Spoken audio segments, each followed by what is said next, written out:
Bismillahirrahmanirrahim.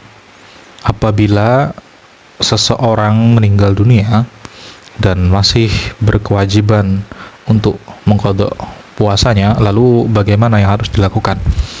Kalau misalnya dia meninggal dunia dan masih berkewajiban mengqadha puasanya, maka dalam hal ini menurut sebagian para ulama, dia tidak bisa menanggung puasa orang lain. Menurut sebagian ulama yang lain, walinya yang wajib berpuasa atas nama orang yang meninggal tersebut. Nah, para ulama yang tidak mewajibkan puasa mengatakan bahwa walinya itu wajib membayar mudnya. Nah, Imam Asy-Syafi'i cenderung pada pendapat yang ini.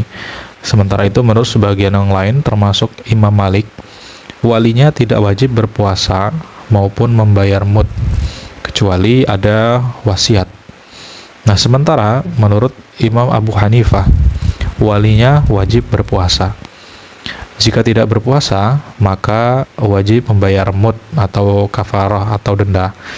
Nah, dan kata sebagian ulama, jika yang ditinggalkan itu adalah puasa nazar, maka walinya wajib berpuasa. Dan jika puasa fardu, walinya tidak wajib berpuasa.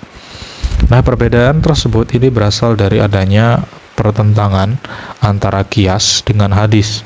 Disebutkan dalam hadis yang bersumber dari Aisyah, sesungguhnya Rasul bersabda, "Man mata wa alaihi siyamun, shoma anhu waliyuhu."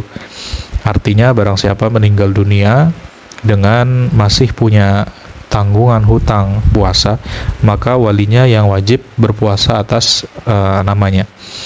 Nah, hadis ini diriwayatkan oleh Muslim. Sementara itu disebutkan lagi di dalam hadis yang lain bersumber dari Ibnu Abbas, sungguhnya ia berkata, "Ja'a rajulun ilan nabi faqala ya Rasulullah, inna ummi matat wa 'alaiha shaumu syahrin afa aqdhihi anha." Faqala law kana 'ala ummika daynun akunta qadhihi anha. Qala na'am. Qala fadainullahi ahaqqu bil qada'i. Artinya, seseorang datang kepada Rasul dan bertanya, "Wahai Rasulullah, ibuku telah meninggal dan dia masih mempunyai tanggungan hutang puasa selama 1 bulan. Apakah aku bisa mengqadhakan puasanya?" Kemudian beliau balik bertanya, "Bagaimana seandainya ibumu masih punya tanggungan hutang? Bukankah kamu yang akan membayarnya?" Kemudian ia menjawab, "Tentu." Kemudian Nabi bersabda, padahal utang kepada Allah itu lebih wajib untuk dibayar. Nah, para ulama yang menganggap hadis ini bertentangan dengan hukum asal, seperti seseorang tidak bisa mewakili sholat orang lain, tidak bisa berwudu mewakili orang lain, maka mereka mengatakan bahwa si wali juga tidak berkewajiban mewakili puasanya.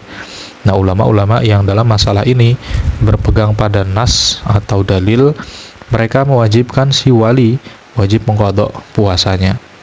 Ulama-ulama yang tidak menggunakan hadis tersebut yang sudah dibacakan tadi, mereka mewajibkan si wali hanya mengqadha pada puasa nazarnya saja. Dan ulama-ulama yang menyamakan hal itu dengan puasa Ramadan, mereka mewajibkan si wali hanya menanggung puasa Ramadan saja.